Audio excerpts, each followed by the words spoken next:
My mother taught me how to make pie crust.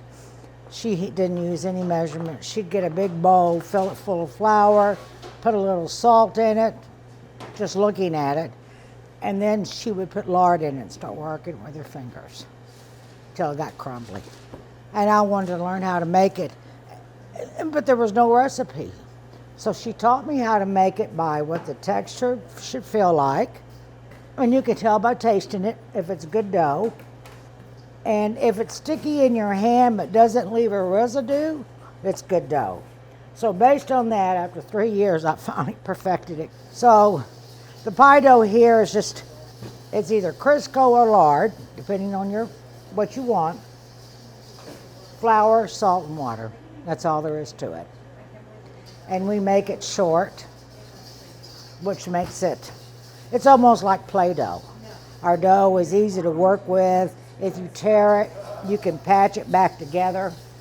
My thing about pie crust is it should be thin enough in the pie pan. You don't want a great big, like on this pie. You go to the grocery store and they'll have thick edges all the way around. Pie crust is not the star of the show. It is there as a supporting role to support the filling. And that's the way it should be, thin. You don't want a thick pie crust. So we roll it thin. I like about a 1/16 of an inch thickness. Not anything more than that. And you can see it's easy to work with. And the dough will tell you which way it wants to be rolled out. If your pie dough starts cracking and falling apart on you, either you don't have enough water or you didn't use enough shortening.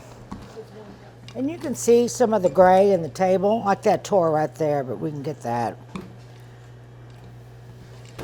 That's when it's getting thin.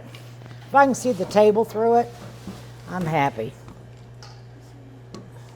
This is a pasta stripper, but we use it for dough.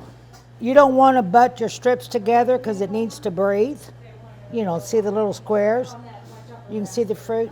So just taking your time. We do a diamond pattern. We do all kind of patterns here. So that's how we do our dough here.